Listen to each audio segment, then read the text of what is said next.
विशेष गरी म खाद्रेमा आजभन्दा 15 वर्ष अगाडि जब यस ठाउँमा आएँ पहिलोचोटि, यस ठाउँमा आइसकेपछि यो गाउँ मेरो लागि एकदमै नयाँ थियो।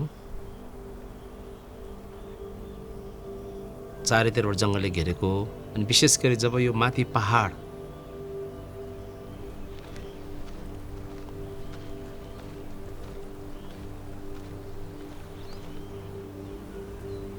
जब मैले डाँडालाई देखेँ, डाँडाको त्यो दुईटा रुखहरू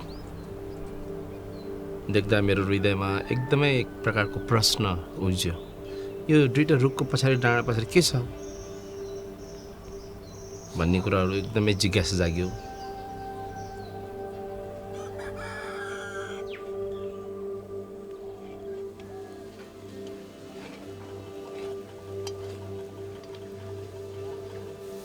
मैले गाउँका मान्छेलाई सोधेँ, यो माथि डाँडा जुन डाँडा छ, यो दुईटा रुखहरू त्यहाँ छन्, त्यो पछाडि चाहिँ केही छ कि?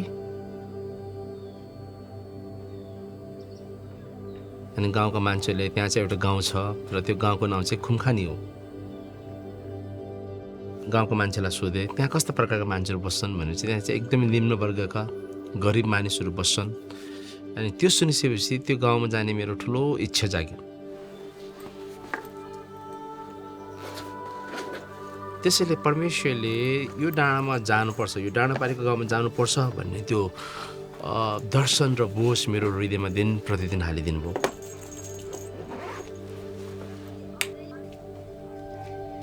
असार साउनको महिनामा बर्खाको झरी थियो।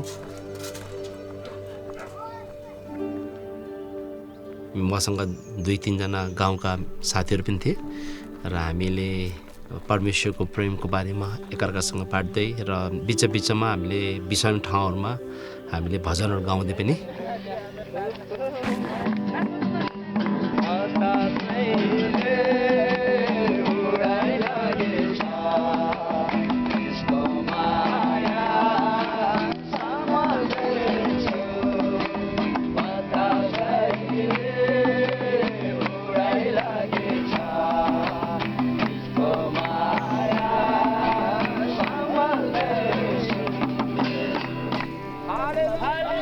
बाटो पनि तपाईँको सहज रूपको बाटो छैन। विशेष गरी त्यहाँनिर चाहिँ विभिन्न झारहरू, जङ्गली रुखहरू, काँडाको रुखहरू छ।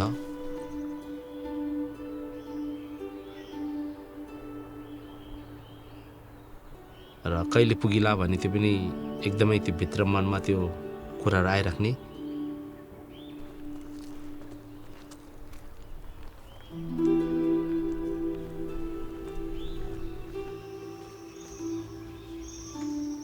र हामी दुवैजना लगभग 3 घण्टाको यात्रामा हामी खुम्खानी गाउँमा पुग्यौँ। ल फेरि पनि नमस्ते है। तपाईँको सन्तोषको फुपू हुनुहुन्छ? धन्यवाद। जब हामी त्यस ठाउँमा पुग्यौँ त्यहाँका मानिसहरूले हामीलाई स्वागत गरे।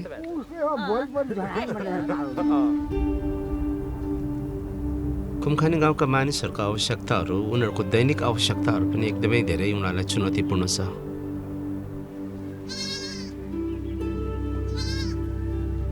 खुम्खानी गाउँमा आजको दिनसम्म गाडीको बाटो पुगेको छैन। त्यो चाहिँ एकदमै दुःख कुरा हो। त्यहाँका मान्छेहरूको लागि आफ्नो आवश्यकताहरू, दैनिक दिनको आवश्यकताको लागि उनीहरू चाहिँ लामो यात्रा तय गर्नुपर्छ। र त्यहाँ अहिलेसम्म तपाईँको आधारभूत स्वास्थ्य चौकी पनि छैन। मान्छेहरूले एउटा सिटोमोल पनि पाउँदैन। त्यो चाहिँ एकदमै दुःख कुरा हो। र त्यहाँका मान्छेहरू राज्यबाट एकदमै पिछडिएको छ। राज्यले कुनै पनि व्यवस्था गरेको छ। स्कुल राम्रो छैन।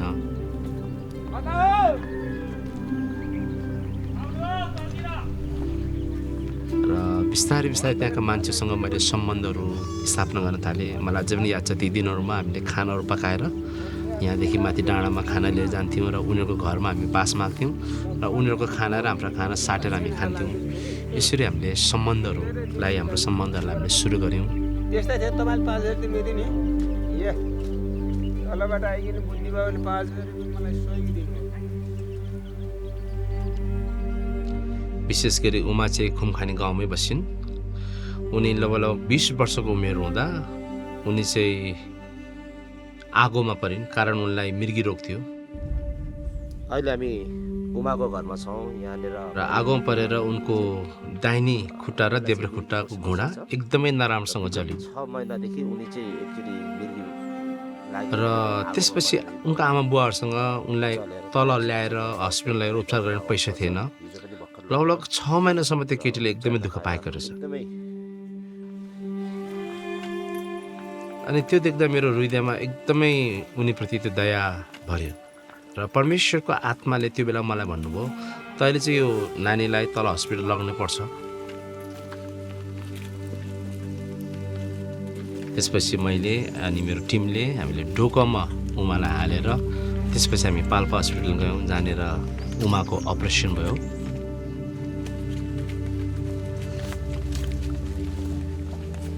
देख्न सक्नुहुन्छ उनी पूर्ण रूपमा 6 महिनापछि उनी पूर्ण रूपमा निको भए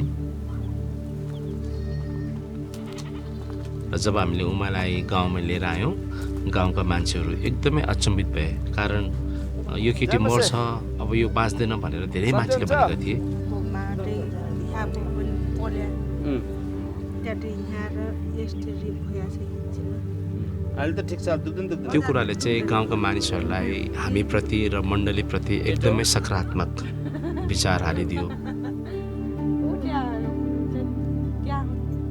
र मानिसहरूमा के विचार भयो भने चर्चका मान्छेहरू चाहिँ दयालु हुँदो रहेछन्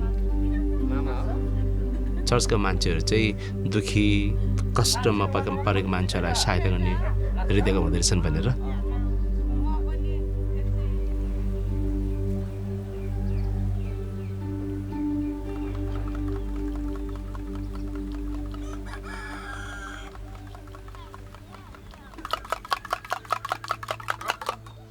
मलाई वचनको खण्ड अझ पनि याद छ यो 3को छोरा किनभने परमेश्वरले संसारलाई यस्तो प्रेम गर्नुभयो कि उहाँले आफ्नो एकमात्र पुत्र दिनुभयो ताकि उहाँमाथि विश्वास गर्ने कोही पनि नाश नहोस् तर त्यसले अनन्त जीवन पाओस्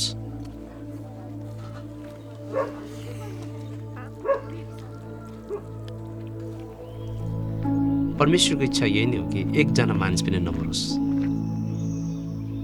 र खुमखानीको एकजना आत्मा पनि परमेश्वरको राज्यमा बडो महत्त्वपूर्ण छ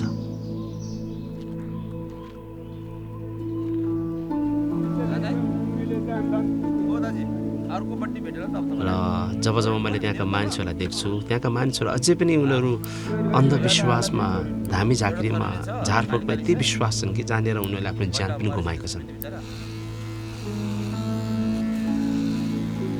र ती कुरालाई देखिरहँदा म आफ्नो हृदयलाई भनौँ न एक ठाउँमा आफैलाई चुप्प लागेर बसिरहनु मलाई सकेन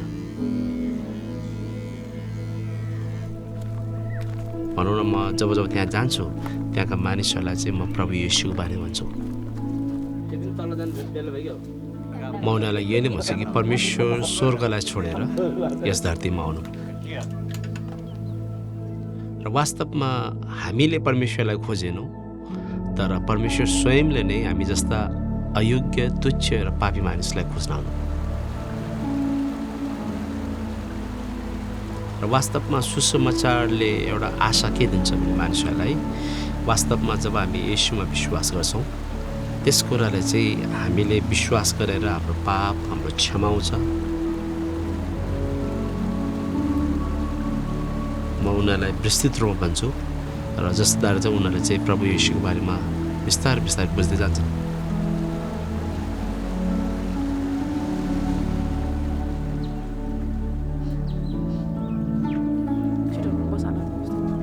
जब म पहाडमा गएँ त्यहाँनिर केही धेरै बालबालिकाहरू मैले भेटाएँ जो चाहिँ आमा बुवाविहीन आमा बुवा हुँदा हुँदा पनि उनीहरू टुरा भएका बालबालिकाहरूलाई मैले भेटाएँ तिमी के गर्दैछौ येशूको प्रेमको म गाउँदछु जो म गाउँदछु शाबास उनीहरूको हजुरबुवाहरू एक दिन मका आएर उनीहरूले मसँग अनुरोध गरे कृपया हाम्रो नातिनीलाई हेरिदिनुहोस् किनकि हामी एकदमै गरिबी छौँ हामीले उनीहरू पढाउन सकिरहेका छैनौँ अनि त्यसपछि उहाँहरूको अनुरोधमा मैले नाइ भन्न सकिनँ परमेश्वरले ती बच्चाहरूप्रति मेरो हृदय बोल्नुभयो र अहिले हामीले 6 जना बालबालिकाहरूलाई 2 जना नानीहरू र 4 जना बाबुहरू छन्।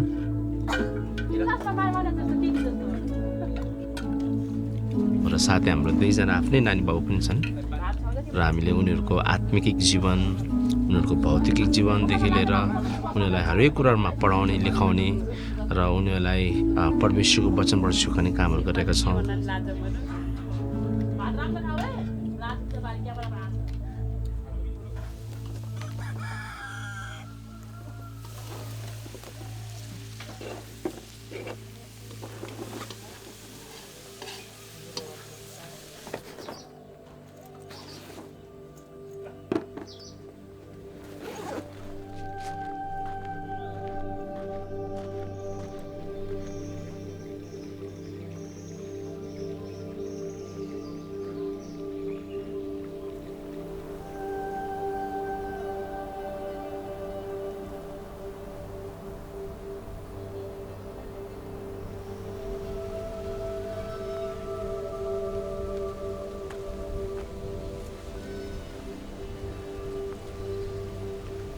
ल बजेमस है ल बस म उत्साहित हुनुको मुख्य कारण नै प्रभु येशू ख्रीष्टको बलिदान नै हो। अनि उहाँको त्यो बलिदानले गर्दा म जस्तो पापी र अधर्मी बचाइएको छु।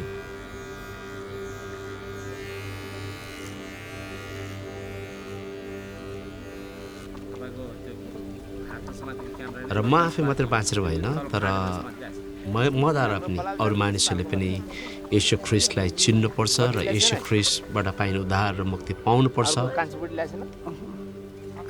आफै खतम भयो।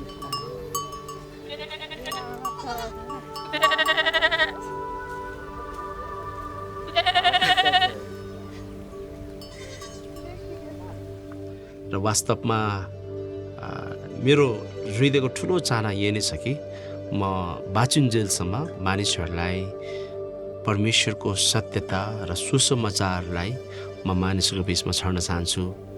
परमेश्वर पिता, हामी तपाईको चरणमा आउँदछौँ र विशेष र मानिसहरूले यही नै म चाहन्छु कि हरेक मानिसहरूले प्रभु येशूलाई चिन्न सकुन् र प्रभु येशूमा साँचो शान्ति र आनन्द पाउन सकुन्।